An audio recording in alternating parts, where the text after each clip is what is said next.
dia, muito boa noite, muito boa tarde. Não sei qual horário que você vai estar vendo, assistindo esse vídeo, né? Mas seja qual horário for, que Deus te abençoe e que esse seja um dia muito especial na sua vida. Eu sou o pastor Cláudio Rocha, né? E sempre estamos aqui com uma mensagem de Deus para os nossos corações. Estive agora aí um mês e pouquinho ausente, né, sem gravar vídeos, porque nós tivemos um problema com 2 computadores principais que nós temos, né? E perdi os programas de gravação, então nós levamos um certo tempinho para nós conseguirmos repor todas as coisas, por isso esse tempo de ausência, né? Ficamos apenas gravando as lives, né? Todos os domingos nós temos a live, que nós transmitimos pelo Facebook, lá na página da igreja, né? IEQ Santo Antônio, JF, e também a nossa escola bíblica dominical, todos os domingos às 9 horas da manhã, pelo Instagram, na página IEQ Santo Antônio JF. Você pode acompanhar, você pode participar conosco. Mas hoje nós temos aqui uma palavra assim, de Deus para nos edificar, para nos abençoar. Aliás, essa mensagem nós comentamos sobre ela no domingo passado agora, no dia 15, né? Hoje é sexta-feira, dia 20 de novembro, e nós comentamos essa mensagem no domingo passado, no dia 15. Eu gostaria que, se você pudesse, abra comigo a sua Bíblia no Evangelho de Mateus. Nós vamos ler aqui no capítulo 9, a partir do versículo 9, que fala sobre a vocação de Mateus, a vocação de Levi. Diz assim o texto sagrado: E Jesus, passando adiante dali, viu assentado na recebedoria um homem chamado Mateus, e disse-lhe: Segue-me. E ele, levantando-se, o seguiu. E aconteceu que, estando ele em casa, sentado à mesa, chegaram muitos publicanos e pecadores e sentaram-se juntamente com Jesus e seus discípulos. E os fariseus, vendo isso, disseram aos seus discípulos: Por que come o vosso mestre com publicanos e pecadores? Jesus, porém, ouvindo, disse-lhes: Não necessitam de médicos os sãos, mas sim os doentes. Ide, porém, e aprendei o que significa misericórdia quero e não sacrifícios, porque eu não vim a chamar os justos, mas os pecadores ao arrependimento. Olha só que texto lindo, que texto maravilhoso, que texto que fala assim do amor, da graça, da bondade. Nesse texto aqui, nós vemos assim como que é o coração de Deus, né? Como que é o coração de Deus com relação a nós. Às vezes nós temos dificuldade para entender a grandeza do amor de Deus, as dimensões do amor de Deus. Nós ficamos às vezes pensando, como pode um ser amar tanto assim, né? A Bíblia diz que Deus é amor, né? 1 João capítulo 4, versículo 8 diz: Deus é amor, Ele é o próprio amor. E esse texto aqui fala então que o Senhor Jesus, num daqueles muitos dias que Ele esteve aqui na terra, né, passa numa determinada rua, vê um homem trabalhando, recebendo lá, trabalhando na recebedoria, e ele simplesmente vira para aquele homem e diz para aquele homem passasse a segui-lo. E aquele homem, logicamente, toma ali as providências necessárias, deixa o seu trabalho e dali em diante passa a seguir o Senhor Jesus Cristo, se tornando um discípulo de Cristo e depois se torna um apóstolo de Cristo. A vida daquele homem, a partir daquele convite, é totalmente transformado, né? Ele nunca mais voltou a ser o mesmo Mateus, o mesmo Levi de antes, né? Nunca mais voltou à sua coletoria, à sua recebedoria, nunca mais voltou a ser um cobrador de impostos, a ser um publicano. Se tornou um discípulo e posteriormente um apóstolo do Senhor Jesus Cristo. Esse texto, o que ele tem de magnífico é justamente isso. Como Deus manifesta sobre nós a sua graça, o seu amor, a sua misericórdia. Jesus não fez isso apenas com esse homem, fez isso com várias e várias pessoas. Mas o que é que tem de tão especial, de tão extraordinário no chamamento que o Senhor Jesus Cristo fez a Mateus? Tem o fato dele ser quem ele era. Quem era Mateus? Mateus era um publicano. Os publicanos eram absolutamente desprezados na sociedade judaica, porque eles trabalhavam para o inimigo, eles trabalhavam para os opressores. Roma estava dominando o mundo da época, né, e dominava a Palestina, dominava sobre os judeus. E os judeus tinham que pagar impostos ao Império Romano, né? E os publicanos eram judeus que trabalhavam para o Império Romano, que cobravam impostos para o Império Romano. Parece que havia tipo uma terceirização, né? Daria muito trabalho ao Império Romano ele ter que cobrar os impostos. Então o que eles faziam? Eles pegavam uma determinada área, uma determinada comarca e vendiam aquela área para quem quisesse cobrar os impostos. Obviamente essa pessoa teria que repassar ao império os impostos e uma parte ficaria para ele, né? Então é uma terceirização. Igual hoje nós temos os cartórios e uma série de outras coisas, né? Que seria na realidade uma função do Estado, mas que é repassado a outras pessoas.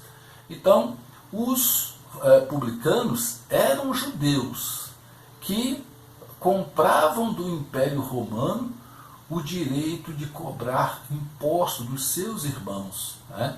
E eram vários os impostos, tinham pelo menos 3 principais.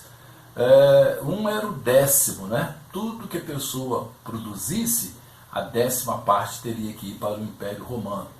O outro era pior ainda, tinha um outro que era 1/5, um imposto de 20%. Se você plantasse uma vinha, 1/5 daquela produção seria do Império. Você teria que dar isso ou em dinheiro ou em espécie.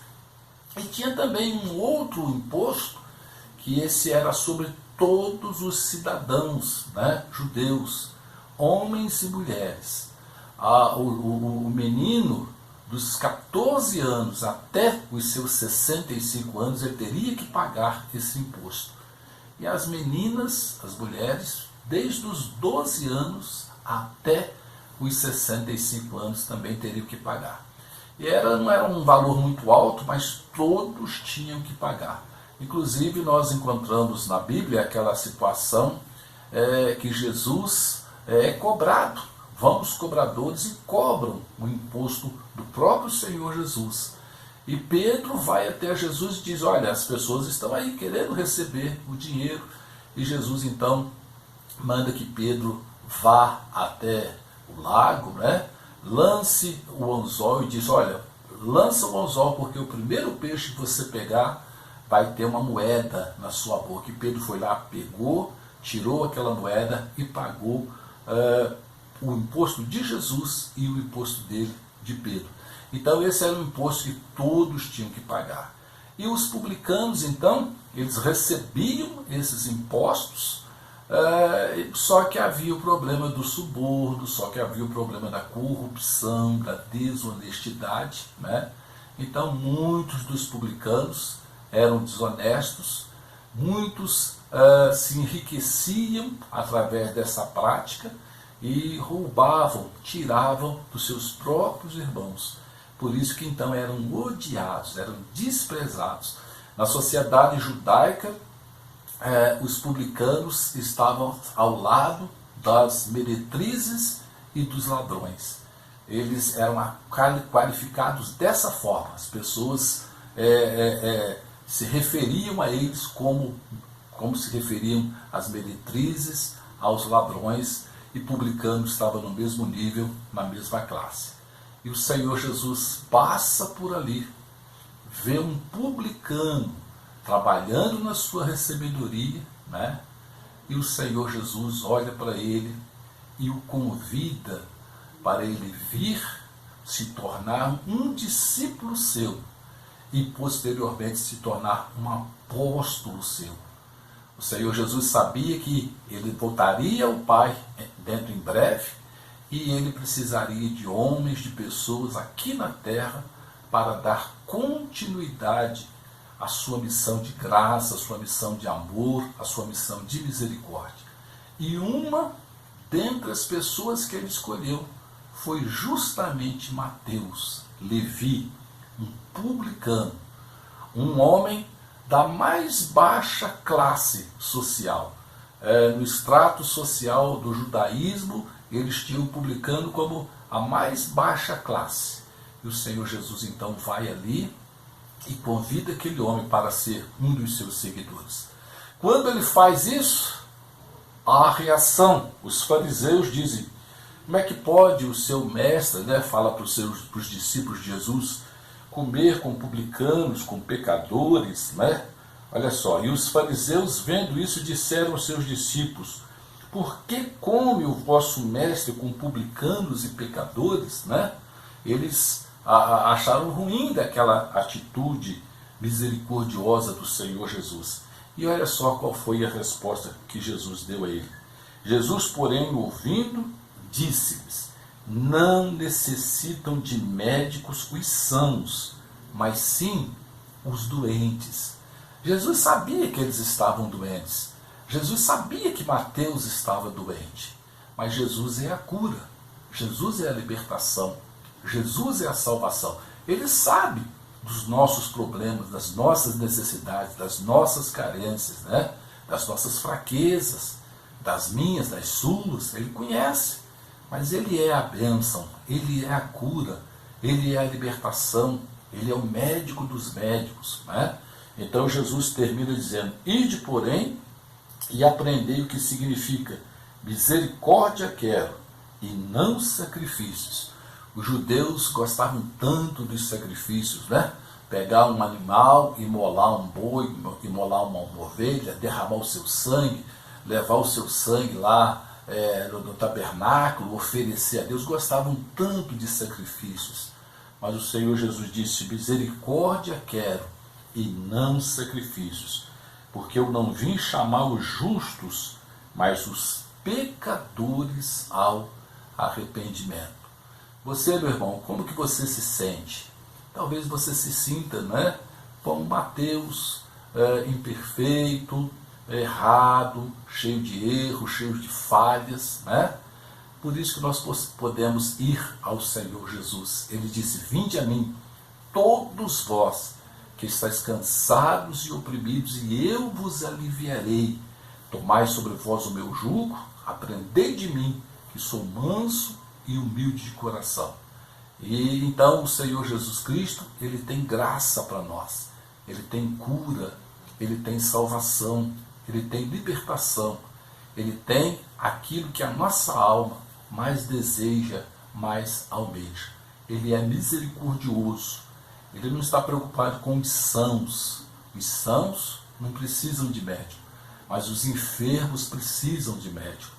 E se você, quem sabe, está se sentindo um enfermo, um necessitado, um carente, pode se voltar ao Senhor Jesus. E se você não está se sentindo, talvez você esteja com um problema ainda maior, porque a Bíblia diz que Deus olhou dos céus para a terra e não viu um justo sequer. Todos nós carecemos da graça, da misericórdia, do amor e da bondade de Deus. Amém? Deus possa te abençoar de uma maneira assim, muito especial, e que o amor do Senhor Jesus Cristo não seja algo estranho para você, mas que você possa abrir o seu coração e receber a graça misericordiosa do Senhor Jesus Cristo na sua vida, no seu lar, na sua casa, e permitir que Jesus faça em você e com você o que Ele fez com Levi, com Mateus. Mudou radicalmente a vida daquele homem. A partir daquele instante, a partir daquele convite, a vida de Mateus nunca mais veio a ser a mesma. E interessante que aqui, nesse texto, esse é o evangelho que ele próprio escreveu. Olha só, um publicano transformado pela graça, pelo amor de Deus, agora usado pelo Espírito Santo, que escreveu um maravilhoso evangelho, o Evangelho segundo Mateus, né? E aqui ele tem a oportunidade de narrar a história da sua própria conversão. Olha que ele fala isso de uma forma assim tão simples, né? Ele diz assim: e Jesus, passando adiante dali, viu assentado na recebedoria um homem chamado Mateus, e disse-lhe: segue-me. E ele, levantando-se, o seguiu. Olha só, que forma assim singela, né? Dele descrever a graça de Deus sobre a sua própria vida. Que Deus possa te abençoar de maneira muito especial e que a graça de Deus também possa ser real sobre você. Vamos a um momento sim, especial de oração, de clamor sobre a bondade e a misericórdia de Deus. Soberano Senhor Deus, nós rogamos nessa hora a intervenção sobrenatural do Teu Espírito Santo sobre as nossas vidas, lares, casas, famílias. Assim, Senhor, como o Senhor agiu de maneira grandiosa na vida de Mateus, haja, Senhor, nas nossas vidas hoje. Nós também continuamos tão carentes, tão necessitados quanto aquele homem. Senhor Jesus, que assim seja, para seu louvor, para a sua honra e para a sua glória. Amém. Que assim seja, né? Que o Senhor Jesus Cristo tenha plena liberdade de ação nas nossas vidas, nossos lares, nossas casas e famílias. Quero convidar você a passar no nosso canal Pastor Cláudio Rocha, que esteve agora um pouquinho parado aí, um mês e meio, né? Mas agora nós vamos reativá-lo. Dê uma passadinha no YouTube, canal Pastor Cláudio Rocha. Nós temos quase 100 mensagens lá, bastante mensagens. Você pode assistir essa e outras mensagens, você pode ver. Faça sua inscrição, caso você ainda não seja inscrito. Compartilhe esse vídeo com outras pessoas.